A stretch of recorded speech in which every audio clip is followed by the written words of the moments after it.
എല്ലാവർക്കും മല്ലൂടിൻ്റെ മറ്റൊരു വീഡിയോയിലേക്ക് സ്വാഗതം. എല്ലാ വെള്ളിയാഴ്ചയും OTTയിൽ ഒരുപാട് സിനിമകൾ സർപ്രൈസായിട്ടും അല്ലാതെയും ഇറങ്ങാറുണ്ട്. അതുപോലെ തന്നെ ഇന്ന് രാത്രിയും സിനിമകൾ റിലീസുണ്ട്. ഇതിനെക്കുറിച്ചാണ് നമ്മൾ ഇന്നത്തെ വീഡിയോയിൽ നോക്കുന്നത്. ഇതുപോലത്തെ ഒരിക്കേണ്ട ഈ ചാനൽ മറക്കാതെ സബ്സ്ക്രൈബ് ചെയ്യൂ. ആദ്യത്തെ അപ്ഡേറ്റ് കഥ പറഞ്ഞ കഥ എന്ന സിനിമയുമായി ബന്ധപ്പെട്ടതാണ്. ഇതൊരു മലയാള സിനിമയാണ്. ഈ സിനിമയുടെ OTT ഇപ്പോൾ മനോരമ മാക്സ് വാങ്ങിച്ചിട്ടുണ്ട്. കമ്മിങ് സൂൺ എന്ന പോസ്റ്റർ വന്നിട്ടുണ്ട്. ഓഗസ്റ്റ് മാസമാണ് OTT റിലീസ്.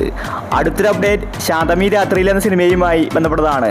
എസ്തേറാണ് സിനിമയിലെ നായിക. ഇതൊരു ഫ്ലോപ്പായ സിനിമയാണ്. ഈ ഒരു മലയാള സിനിമയുടെ OTT ഇപ്പോൾ മനോരമ മാക്സ് വാങ്ങിച്ചിട്ടുണ്ട്. കമ്മിങ് സൂൺ എന്ന പോസ്റ്റർ വന്നിരിക്കുകയാണ്. ഓഗസ്റ്റ് മാസമാണ് സിനിമയുടെ റിലീസ്. അടുത്തൊരു അപ്ഡേറ്റ് വാസന്തി എന്ന സിനിമയുമായി ബന്ധപ്പെട്ടതാണ്. ഇതും ഒരു മലയാള സിനിമയാണ്. സ്വാസികയാണ് സിനിമയിലെ നായിക. ഈ സിനിമയുടെ OTT ഇപ്പോൾ മനോരമ മാക്സ് വാങ്ങിച്ചിരിക്കുകയാണ്. കമ്മിങ് സൂൺ എന്ന പോസ്റ്റർ വന്നിട്ടുണ്ട്. ഓഗസ്റ്റ് മാസത്തിലാണ് വാസന്തി സിനിമയുടെ OTT റിലീസ്. അടുത്തൊരു അപ്ഡേറ്റ് മനസ വാജ എന്ന സിനിമയുമായി ബന്ധപ്പെട്ടതാണ്. ഇതൊരു കോമഡി മൂവിയാണ്. ദിലീഷ് പോത്തനാണ് സിനിമയിലെ നായകൻ. ഈ സിനിമയുടെ OTT ഇപ്പോൾ മനോരമ മാക്സ് വാങ്ങിച്ചിരിക്കുകയാണ്.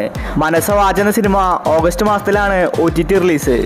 അടുത്തൊരു അപ്ഡേറ്റ് വ്യസന സമേതം ബന്ധുമിത്രാദികൾ എന്ന സിനിമയുമായി ബന്ധപ്പെട്ടതാണ്. അനശ്വര രാജനാണ് സിനിമയിലെ നായിക. നല്ലൊരു കോമഡി മൂവിയായിരുന്നു വ്യസന സമേതം ബന്ധുമിത്രാദികൾ. ഈ സിനിമയുടെ OTT മനോരമ മാക്സ് ആണ് വാങ്ങിച്ചിരിക്കുന്നത്. ഈ സിനിമ തിയേറ്ററുകളിൽ എവറേജ് അഭിപ്രായമാണ് നേടിയിട്ടുണ്ടായിരുന്നത്. ഇപ്പോൾ ഇതാ മനോരമ മാക്സിൽ സിനിമയുടെ OTT വരാൻ പോവുകയാണ്. ഓഗസ്റ്റ് മാസത്തിലാണ് സിനിമയുടെ റിലീസ്. അടുത്തൊരു അപ്ഡേറ്റ് JSK എന്ന സിനിമയുമായി ബന്ധപ്പെട്ടതാണ്. എവറേജ് അഭിപ്രായമാണ് JSK സിനിമയ്ക്ക് ലഭിച്ചിട്ടുണ്ടായിരുന്നത്. അനുപമ പരമേശ്വരൻ, സുരേഷ് ഗോപിയാണ് JSK സിനിമയിൽ അഭിനയിച്ചിരിക്കുന്നത്. വക്കീലായിട്ടാണ് സുരേഷ് ഗോപി സിനിമയിലെത്തിയത്. പക്ഷേ സിനിമ ഫ്ലോപ്പ് ആവുകയും ചെയ്തു. ഇപ്പോൾ ഇതാ JSK സിനിമയുടെ OTT C5 ആണ് വാങ്ങിച്ചിരിക്കുന്നത്. ഓഗസ്റ്റ് മാസം 15-ന് സ്വാതന്ത്ര്യ ദിനത്തിലാണ് സിനിമയുടെ റിലീസ്. അടുത്തൊരു അപ്ഡേറ്റ് സിത്താരെ സമീൻ പറ എന്ന സിനിമയുമായി ബന്ധപ്പെട്ടതാണ്. ഇതൊരു ഹിന്ദി സിനിമയാണ്. ഈ ചിത്രത്തിൻ്റെ OTT റിലീസ് ഇന്ന് രാത്രിയാണ്. അമീർ ഖാൻ നായകനായ സിനിമ ഇന്ന് രാത്രി 12 മണിക്ക് യൂട്യൂബിലാണ് OTT റിലീസ്. 100 രൂപയാണ് സിനിമയുടെ ഫീസ്. അമീർ ഖാൻ്റെ സ്വന്തം യൂട്യൂബ് ചാനലാണ് സിനിമ റിലീസാവുന്നത്. അടുത്തൊരു അപ്ഡേറ്റ് 3 BHK എന്ന സിനിമയുമായി ബന്ധപ്പെട്ടതാണ്. ഇതൊരു തമിഴ് സിനിമയാണ്. സിദ്ധാർത്ഥാണ് സിനിമയിലെ നായകൻ. ഈ സിനിമ ഇന്ന് രാത്രി 12 മണിക്ക് സിംപ്ലി സൗത്തിലാണ് OTT റിലീസ്. ചിലപ്പോൾ മലയാളം വെർഷനും ഇന്ന് തന്നെ വരും. അടുത്തൊരു അപ്ഡേറ്റ് മാമൻ എന്ന സിനിമയുമായി ബന്ധപ്പെട്ടതാണ്. സൂര്യയാണ് സിനിമയിലെ നായകൻ. നല്ല അഭിപ്രായമാണ് മാമൻ സിനിമ തിയേറ്ററിൽ നിന്ന് നേടിയെടുത്തത്. സിനിമ റിലീസായിട്ട് 2-3 മാസങ്ങളായി. ഇപ്പോഴാണ് മാമൻ സിനിമ OTTയിൽ വരുന്നത്. ഓഗസ്റ്റ് മാസം 8-ന് C5-ലാണ് മാമൻ സിനിമയുടെ OTT റിലീസ്. അടുത്തൊരു അപ്ഡേറ്റ് സൂപ്പർ സിന്ദഗി എന്ന സിനിമയുമായി ബന്ധപ്പെട്ടതാണ്. ധ്യാൻ ശ്രീനിവാസ നായകന സിനിമയാണ് സൂപ്പർ സിന്ദഗി. എവറേജ് അഭിപ്രായമാണ് സിനിമയ്ക്ക് തിയേറ്ററിൽ നിന്ന് ലഭിച്ചത്. നല്ലൊരു കോമഡി മൂവിയാണ് സൂപ്പർ സിന്ദഗി. ഇപ്പോൾ ഇതാ സിനിമയുടെ OTT പ്രഖ്യാപിച്ചിരിക്കുകയാണ്. മനോരമ മാക്സ് ആണ് സൂപ്പർ സിന്ദഗിയുടെ OTT അവകാശം വാങ്ങിച്ചിരിക്കുന്നത്. സിനിമയുടെ ഒഫീഷ്യൽ റിലീസ് തീയതി പുറത്തു വന്നിരിക്കുകയാണ്. ഓഗസ്റ്റ് മാസം 1-നാണ് സൂപ്പർ സിന്ദഗി മനോരമ മാക്സിൽ റിലീസാവുന്നത്. അതായത് ഇന്ന് രാത്രി 12 മണിക്ക്. അടുത്തൊരു അപ്ഡേറ്റ് ബസൂക്ക എന്ന സിനിമയുമായി ബന്ധപ്പെട്ടതാണ്. ഒരുവിധം എല്ലാവരും കാത്തിരിക്കുന്നത് ബസൂക്കയുടെ OTTക്ക് വേണ്ടിയാണ്. സിനിമ ഇതുവരെയും റിലീസായിട്ടില്ല. C5 നേരത്തെ തന്നെ ബസൂക്കയുടെ OTT വാങ്ങിച്ചിട്ടുള്ളതാണ്. മമ്മൂട്ടി തിരിച്ചു വരാത്തത് കൊണ്ടാണ് ബസൂക്ക റിലീസാക്കാത്തത്.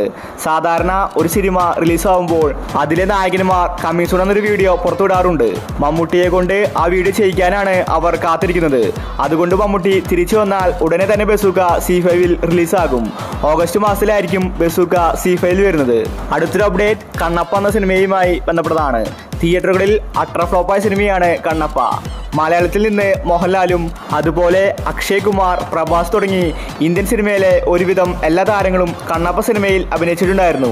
എന്നിട്ടും കണ്ണപ്പ സിനിമയ്ക്ക് വിജയിക്കാൻ സാധിച്ചില്ല. ഇപ്പോൾ ഇതാ കണ്ണപ്പ സിനിമ OTT റിലീസിന് ഒരുങ്ങുകയാണ്. ഓഗസ്റ്റ് മാസം അവസാനത്തോടു കൂടി കണ്ണപ്പ സിനിമ ആമസോൺ പ്രൈമിൽ റിലീസാക്കുമെന്ന റിപ്പോർട്ടാണ് വന്നിരിക്കുന്നത്. അവസാനത്തെ അപ്ഡേറ്റ് സർക്കിട്ട് എന്ന സിനിമയുമായി ബന്ധപ്പെട്ടതാണ്. നല്ല അഭിപ്രായം തന്നെയാണ് സർക്കിട്ട് സിനിമയ്ക്ക് തിയേറ്ററിൽ നിന്ന് ലഭിച്ചത്. എന്നിട്ട് സിനിമയ്ക്ക് വിജയിക്കാൻ സാധിച്ചില്ല. സർക്കിറ്റ് പരാജയപ്പെടുകയാണ് ചെയ്തത്. ഒരു ചെറിയ കഥയാണ് സർക്കിട്ട് സിനിമയിൽ പറഞ്ഞു പോയത്. ആസിഫ് അലി ആയിരുന്നു സർക്കിട്ട് സിനിമയിലെ നായകൻ. സർക്കിറ്റിന് വേണ്ടി ഒരുപാട് പേര് കാത്തിരിക്കുന്നുണ്ട്. ഇപ്പോഴിതാ ആമസോൺ പ്രൈം സർക്കിറ്റിൻ്റെ OTT വാങ്ങിച്ചെന്ന റിപ്പോർട്ടാണ് കാണാനുള്ളത്. സർക്കിറ്റ് സർപ്രൈസ് ആയിട്ട് ഇറങ്ങുമെന്ന റിപ്പോർട്ടാണ് വന്നിരിക്കുന്നത്. അതുകൊണ്ട് ചിലപ്പോൾ ഇന്ന് രാത്രി സർക്കിറ്റ് ഇറങ്ങാൻ സാധ്യതയുണ്ട്. അല്ലെങ്കിൽ പിന്നെ തന്നെ അടുത്ത വീക്കായിരിക്കും സർക്കിറ്റ് OTT റിലീസ് ചെയ്യുന്നത്. അപ്പോൾ നിങ്ങൾ കാത്തിരിക്കുന്ന OTT മൂവി ഏതാണ്? അഭിപ്രായങ്ങൾ താഴെ കമൻറ്റ് ചെയ്യുക. ഇതുപോലത്തെ OTTക്ക് വേണ്ടി ഈ ചാനൽ മറക്കാതെ സബ്സ്ക്രൈബ് ചെയ്യൂ.